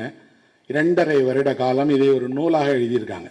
என் கல்லூரி நாட்களில் நான் இதை படிக்கும் போது நான் விரும்பிய பாதை அதுதான். சதீஷ்குமார் போன்று நடந்து போக முடியும்னா நான் நடந்து போகட்டா கூட பரவாயில்லையே, அப்படி பயணம் மேற்கொள்ளலாமே, புதிய புதிய இடங்களை பார்க்கலாமே. ஏன்னா நீங்கள் இந்தியாவில் பிறந்திருக்கீங்கன்னா உலகிலேயே மிக மிக மிக அழகான ஒரு நாட்டில் பிறந்திருக்கீங்கன்னு அர்த்தம். நீங்கள் இன்னும் அதை பார்க்கறதுக்கு வயது இருக்குது. என்னுடைய 20 வயதுகளில் நான் வீட்டை விட்டு கிளம்பும் போது நினச்சேன், இந்தியாவுக்கு குறுக்கு நெடுக்கமாக பல தடவை போகணும் அப்படின்னு போய் பார்த்துருக்குறேன். அழகான இடங்கள் இருக்குது. ஆண்டு முழுவதும் மழை பெய்து கொண்டே இருக்கக்கூடிய ஒரு சிறப்புஞ்சி இங்கே தானே இருக்குது நண்பர்களே. ஆனால் நீங்கள் உங்கள் வாழ்க்கையில் போய் பார்க்கணுமா இல்லையா? மிகப்பெரிய பாலைவனம் இங்கே தான் இருக்குது. எவ்வளோ பெரிய பெரிய நீர்வீழ்ச்சிகள். எப்போவாவது நீங்கள் சத்தீஸ்கருக்கு போனீங்கன்னா சத்தீஸ்கரில் இருக்கக்கூடிய நீர்வீழ்ச்சிகளை போய் பாருங்கள். எவ்வளோ அழகழகான நீர்வீழ்ச்சிகள், இயற்கை காட்சிகள், வேறுபட்ட மக்கள், வேறுபட்ட உணவு, வேறுபட்ட பழக்கங்கள் எல்லாம் தாண்டி நான் மறக்க முடியாத காட்சிகளுக்கு பார்த்துருக்குறேன். நீங்கள் ஒரு பூட்டானுக்கு போனீங்கன்னா, மேகாலயாவுக்கு போனீங்கன்னா, லடாக் போனீங்கன்னா, அங்கே இருக்கக்கூடிய இயற்கை காட்சிகளை பார்த்தீங்கன்னா நீங்கள் அப்படியே ஒரு பறவை மாதிரி பறப்பீங்க. அவ்வளோ அழகழகான இடங்கள், மக்கள், உணவு, பழக்க வழக்கம் இருக்கக்கூடிய ஒரு நாட்டில் இருந்துட்டு நான் வேலைக்கு யாராவது இன்டர்வியூ கூப்பிட்டா பாம்பேக்கு போவேன், ரூம் போடுவேன், வேலையை முடிச்சுட்டு திரும்பி வந்துடுவேன் அப்படின்னா நீங்கள் உண்மையில் அறியாமையில் இருக்கீங்கன்னு அர்த்தம். நீங்கள் உங்கள் வாழ்க்கையில் ஒரே ஒரு முறை நீங்கள் பிரம்மபுத்திராவை பாருங்கள். நான் பார்த்தேன் நண்பர்களை, பிரம்மபுத்திராவின் குறுக்க படகுல போனேன். பிரம்மபுத்திரா என்பது ஒரு நதி அல்ல, ஓடுகிற கடல். உங்கள் கண்ணு முன்னாடி ஒரு கடல் ஓடிட்டு இருக்குது. குறுக்காக 1.5 மணி நேரம் படகுல போகணுன்னா அது எவ்வளவு நீளமான நதின்னு பார்த்துக்கோங்க. அப்படி கண் கொள்ளாமல் இருக்குது. அந்த நதியில் ஒரு படகுல நான் போகிறேன். கொஞ்சம் கொஞ்சமாக நாங்கள் ஒரு கிராமப்புறத்தை நோக்கி அந்த படகு போயிட்டே இருக்குது. கிராமப்புறத்தில் ஒரு எளிய நூற்றாண்டை கடந்த வாழ்க்கை அப்படியே இருக்குது. அங்கே இருக்கக்கூடிய பிள்ளைங்க இதே போல் படகுல பள்ளிக்கூடத்துக்கு போயிட்டு வந்துட்டு இருக்கிறாங்க. வணிகர்கள் இருக்கிறாங்க. சின்னதான அத்தனை இயக்கங்களும் இருக்குது. நான் அப்போ நினச்சிக்கிட்டேன், எங்கேயோ மழையே பெய்யாத ஒரு கரிசல் கிராமத்தில் பிறந்து வளர்ந்த நான் பிரம்மாண்டமான பிரம்மபுத்திராவில் போகிறேன் அப்படின்னா இந்தியாவை தவிர வேறு எங்குமே இவ்வளவும் சொற்ப காசில் கிடைக்காது. நீங்கள் வேறு நாட்டுக்கு போனீங்கன்னா அதுக்கு பெரிய பணம் கொடுக்கணும். ஆனால் இங்கே பணம்லாம் கொடுக்க வேண்டாம். நீங்கள் செலவு பண்ணக்கூடிய ஒரு 1000-2000 ரூபாய்க்குள்ளே இங்கேருந்து இவ்வளோத்தையும் பார்த்துடலாம். இவ்வளவு இருக்கக்கூடிய இந்த இயற்கையை நீங்கள் பார்த்தால், இதை பற்றி நீங்கள் படித்தால் உங்களோட ஆளுமை கொஞ்சம் கொஞ்சமாக மாற தொடங்கிடும். உங்கள் ஆளுமையே என்ன ஆகும் அப்படின்னீங்கன்னா, என்னெல்லாம் உங்களுக்கு இங்கே தயக்கமாக இருந்ததோ அந்த தயக்கம் எல்லாமே கொஞ்சம் கொஞ்சமாக இல்லாமல் போயிடும். 5 உலகத்தினுடைய மதங்கள் இருக்குது. இந்த 5 மதங்களுடைய மிக முக்கியமான எல்லாமும் இந்தியாவில் தான் உருவானது. புத்தர் பிறந்த இடம் இங்கே தான் இருக்குது. நீங்கள் உங்கள் வாழ்க்கையில் அந்த ஞானம் அடைந்த நீங்கள் புத்தர் ஆகிறீங்களா இல்லையான்னு தெரியாது. ஆனால் புத்தர் ஞானம் அடைந்த புத்த கயால உங்கள் காலடிகள் படணும் இல்லை, புத்தர் சுற்றி அலைந்த இடங்களை பார்க்கணும் இல்லை, சாரநாத்தை நீங்கள் பார்க்கணும் இல்லை. அப்படி எவ்வளவு இருக்குது நம்மளை சுற்றி இருக்கக்கூடியது. இந்த வாழ்க்கை என்பது உங்களுக்கு கிடைத்த ஒரு மாபெரும் மகிழ்ச்சி. இதெல்லாம் பார்க்கலைன்னா என்ன ஆகும்? ஒரே ஒரு திரைப்படத்தை பார்க்க சொல்லுவேன். நான் சினிமா பார்க்கறது உங்களுக்கு எல்லாருக்கும் பிடிக்கும். நானும் தினமும் சினிமா பார்க்குறேன். இட்ஸ் அ ஒண்டர்ஃபுல் லைஃப் அப்படின்னு ஒரு திரைப்படம் இருக்குது. அந்த திரைப்படத்தை இன்றே நீங்கள் உங்கள் வீட்டுக்கு போய் யூடியூப்பில் இருக்குது, கலர்லேயும் இருக்குது, பிளாக் அண்ட் ஒயிட்லேயும் இருக்குது, எதில் வேணாலும் பாருங்கள். ஃப்ரான்ஸ் காஃப்ரா இயக்கின படம் அது. ஏன் அந்த படம் ரொம்ப முக்கியமானதுன்னா, அந்த படம் ஒரு அடிப்படையான கேள்வியை கேட்குது. கிறிஸ்மஸ் கொண்டாடுவதுக்கு வசதி இல்லாமல் கஷ்டப்பட்டுட்டு இருக்கிற ஒரு மனிதன், நாளைக்கு விடிஞ்சால் கிறிஸ்மஸ் கையில் காசு இல்லை, மனைவி பிள்ளைங்க தவிக்கிறாங்க, கொண்டாட்ட நாளின் போது கூட என்கிட்ட பணம் இல்லையேன்னு நினச்சி வருந்தி ஒரு பாலத்திலேருந்து குதித்து தற்கொலை பண்ண போகிறான். பாலத்தின் மீது அவன் நிற்கிறான். அப்போ வான் உலகத்தில் இருக்கக்கூடிய ஒரு தேவதையை சொல்லுது, இவ்வளவு நல்ல மனுஷன் ஏன் சாகணும்? அவன் வாழ்க்கையில் ஒரு தப்பும் பண்ணலையே, நல்லவன் தானே. ஒரு நல்லவன் ஏன் அந்த உலகத்தில் இவ்வளோ கஷ்டங்களை அனுபவிக்கணும்? அவன் சாக போகிறானே, தடுத்து நிறுத்தணுன்னே ஒரு தேவதை பூமிக்கு வருது, தடுத்து நிறுத்துது. அப்பா வாழ்க்கையில் வாழணும் தானப்பா, ஏன்ப்பா சாகுற அப்படின்னப்பா அவன் சொல்கிறான், என்ன ஒன்றுமே கிடைக்கலையே, நினச்ச எதுவுமே நடக்கலையே, இந்த வாழ்க்கையில் எனக்கு ஒன்றும் மிஞ்சாத போது என் வாழ்க்கையை முடிச்சுக்கலான்னு நினைக்கிறேன். அப்போ அந்த தேவதை சொல்லுது, நீ ஏன் பிறந்தேன்னு உனக்கு தெரியல, நீ பிறந்ததுக்கான காரணத்தை யாரும் இது வரைக்கும் சொல்லவே இல்லை. உங்கள் அப்பா என்ன சொன்னார்? நீ முதல் பையன் சொன்னார், 2வது பிள்ளைன்னு சொன்னாங்களே இதுவரை. அப்படிலாம் முதல் பிள்ளை 2வது பிள்ளையாலாம் நம்மெல்லாம் பிறக்கலை. நாம் ஒவ்வொருவரும் பிறந்ததுக்கு ஒரு காரணம் இருக்கிறது. அந்த செயலை செய்வதற்காகத்தான் பிறந்திருக்கிறோம். அதை செய்வோம். அது நம்மால் செய்யப்பட வேண்டிய செயல். அதை செய்வது தான் நம் வாழ்வினுடைய கர்மா அப்படின்னு சொல்லுது. இவருக்கு புரியலை. சும்மா அப்படியெல்லாம் கதை விடாத. என் வாழ்க்கையில் நான் என்ன ஆகும்னப்போ, இப்போ ஒரு வித்தியாசம் பார்க்கலாம். வாழ்க்கையை நீ இப்போ திரும்பி பார்க்க போகிற. எப்படி பார்க்க போகிற அப்படின்னா, நீ பிறக்காவிட்டால் உன் வாழ்வில் உங்கள் குடும்பத்தில் என்ன நடந்திருக்குங்கிறத நீ பார்க்க போகிறேன்னு சொல்லுது. இப்போது இந்த வீட்டில் இவன் பிறக்கலை. இவன் பிறக்காததுக்கு பதிலாக அந்த இடம் காலு. முதல் பையன் இருக்கான், இவன் 2வதாக பிறந்தான். 3வது ஒரு பையன் இருக்கான். 2வது இல்லை, அவங்களுக்கு இப்போ அப்பா அம்மாவுக்கு 2 குழந்தைகள் தான். இப்போ அந்த தேவதை சொல்லுது, நீ பிறக்காதனால என்ன விளைவு ஏற்படும் பாருன்னொன்னே, சின்ன வயசில் இவனுடைய தம்பி ஆற்றில் ஓடி போகிறான். தவறி விழுந்தபோது இவன் தான் காப்பாற்றினான். இப்போ இவன் தான் பிறக்கலையே, அப்போ என்ன நடக்கும்? அவன் தம்பி இறந்துட்டான். இப்போ அந்த தேவதை சொல்லுது, உன் தம்பியை காப்பாற்றுவது கூட உன் வாழ்வினுடைய கடமையாக இருக்கலாம், அதுக்காக பிறந்திருக்க நீ ஏன்? ஒவ்வொரு சம்பவமாக அவன் வாழ்க்கையில் எடுத்து சொன்னால், அவன் வாழ்க்கையில் பல நேரங்களில் பல விஷயங்களுக்கு அவன் காரணமாக இருந்திருக்கான், அதுக்காக தான் பிறந்திருக்கான். இப்போ அவன் கேட்குறான், இதெல்லாம் சரி, நான் இல்லாவிட்டால் என் மனைவி என்ன இருப்பாங்கன்னு கேட்குறான். உன்னை திருமணம் பண்ணாட்டா அவள் என்ன ஆயிருப்பா பாருன்னா, மிக மோசமான வறுமையான சூழலில் யாரோ ஒருவருடைய மனைவியாகி இன்னும் இன்னல்களை அனுபவித்து நோயுற்று ஒரு படுக்கையில் கிடக்கிற பெண்ணை பார்ப்பான். ஐயோ, என் மனைவி இப்படி இல்லாமல் ஆயிருப்பான்னப்போ அந்த தேவதை சொல்லுது, எல்லாரோட வாழ்க்கைக்கும் ஒரு காரணம் இருக்குது. இந்த காரணத்தை நீ பார்த்துட்டே, இப்போ இருந்து நீ என்ன பண்ணு, உன்னோட வாழ்வினுடைய பாதையை நீ உருவாக்கு, அதில் நடந்து போ, வெற்றி அடைவாயின்னு சொல்லுது. அவன் அன்னைக்கு வீட்டுக்கு போகிறான், படுத்துடுறான். அன்று இரவு அதே நகரத்தில் வசிக்கக்கூடிய அவனுடைய நண்பர்கள்லாம் ஒன்று சேர்ந்து என்ன நினைக்கிறாங்கன்னா, எப்பா நம்ம கூட ஃப்ரெண்டாக தானே இருந்தான், அவன் ஏன் கஷ்டப்படுறான், அவனுக்கு ஏதாவது செய்யலாமே என்று அவனுடைய பல்வேறு நண்பர்கள் வீட்டுக்கு கொண்டு வந்து பரிசாக வச்சுட்டு போகிறாங்க. விழுந்து எழுந்து பார்த்தால் அவன் வாழ்க்கையில் அவன் கொண்டாட வேண்டிய எல்லா பரிசும் இருக்கு. இப்போ அந்த தேவதை சொல்லுது, உன் வாழ்க்கையில் நீ பிறந்ததுக்கான நிறைய காரணங்கள் இருந்தாலும் அந்த காரணங்களை நிறைவேற்றுவதற்காக இத்தனை நண்பர்களையும் சேர்த்து பிறக்க வச்சிருக்கோம். அதனால நீ மட்டும் பிறக்கல, உன் நண்பர்களும் உன் வாழ்க்கையில் உனக்காக பிறந்திருக்கிறாங்கன்னு சொல்லுது. அது really is a wonderful life. அந்த படத்தை பார்க்கும்போது ஒவ்வொரு ஆண்டும் அமெரிக்காவில் கிறிஸ்மஸ்க்கு முதல் நாள் அந்த படத்தை எல்லாரும் பார்க்குறாங்க. குடும்பம் குடும்பமாக பார்த்து கண்ணீர் விடுறாங்க. ஏன் அப்படின்னா மனிதர்கள் ஒருவருக்கு ஒருவர் காட்டுகிற அக்கறையும் அன்பும் எவ்வளவு மேலானதுங்கிறத இதை விட எப்படி செய்ய முடியும். அந்த திரைப்படம் என்னைக்கோ வெளியாகிருக்கு, எங்கேயோ நான் ஒருத்தன் பார்க்குறேன். பார்க்கும்போது அது என் வாழ்க்கையை, என் பிறப்பை, அதுக்கான காரணத்தை சொல்லுது. அப்படின்னா நம்ம எல்லோருக்கும் ஒரே போல நாள் வழங்கப்படுகிறது, ஒரே போல பிறந்திருக்கிறோம், ஒரே போலக்கும் பொருளாதாரம், ஊர், வாழ்க்கை விதம் வேற வேறையாக இருக்குது. ஆனால் நம்முடைய கனவுகளை நாம் அடையணும்னு விரும்பினா நண்பர்களால், நம்மளுடைய தனித்திறன்களால் வெல்ல முடியுங்கிறது தான் அந்த திரைப்படமும் சொல்லுது. ஒன்றை சொல்லி என் உரையை நான் முடிக்கிறேன்.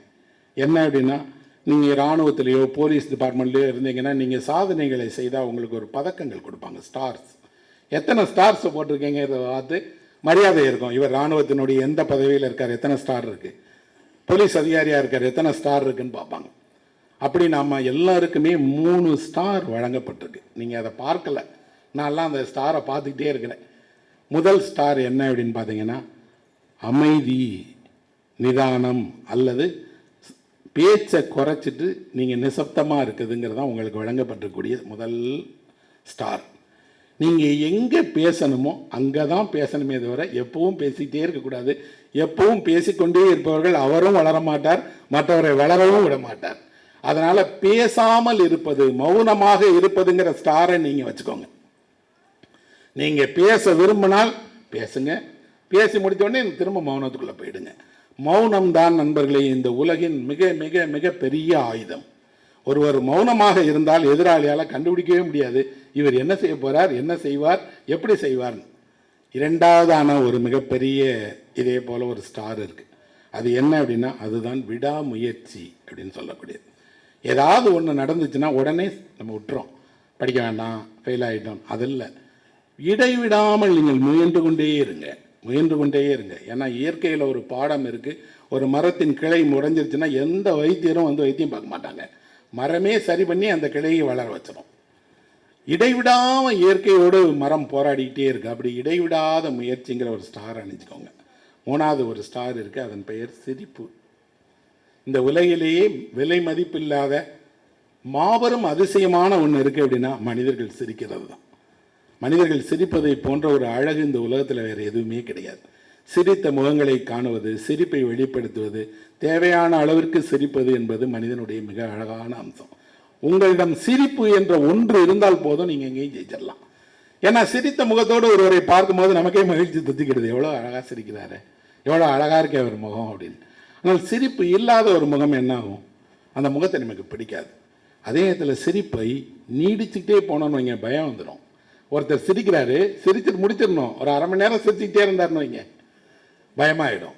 சிரிப்பு அச்சமாக மாறிடும். ஆனால் சிரிப்பு அழகாக இருக்கணும், நேர்த்தியாக இருக்கணும். இன்னும் சொல்லப்போனால் எப்போதெல்லாம் நீங்கள் சிரிக்கிறீர்களோ அப்போது உங்கள் உதடு அல்ல, உங்களுடைய மனம் மகிழ்ச்சி அடையுது. உங்கள் மனம் மகிழ்ச்சி அடைந்தால் அதனுடைய அடையாளமாக புன்னகை வருது. இந்த புன்னகையை பல நேரங்களில் உலகம் உங்களுக்கு தராவிட்டால் கூட நீங்களே உங்களுக்கு கொடுத்துட்டே இருக்கலாம். நீங்களே உங்களை கண்ணாடியில் பார்த்து சிரிச்சுக்கிறீங்க, நீங்களே ஒரு நற்காரியம் செய்யும்போது சிரிச்சுக்கிறீங்க, நீங்களே ஒரு நல்ல உணவு சாப்பிடும்போது சிரிச்சுக்கிறீங்க. அப்போ அந்த சிரிப்பு உங்களுக்கு நீங்களே அளித்துக் கொள்ளக்கூடிய ஒரு பரிசு. அந்த வெற்றி உங்களுக்கு நிரந்தரமாக இருக்கும்னு சொல்லி என் உரையை விளைவு பண்ணுறேன். நன்றி, வணக்கம். இந்த வீடியோ உங்களுக்கு பிடிச்சிருந்தா லைக் பண்ணுங்க, ஷேர் பண்ணுங்க, கமெண்ட் பண்ணுங்க.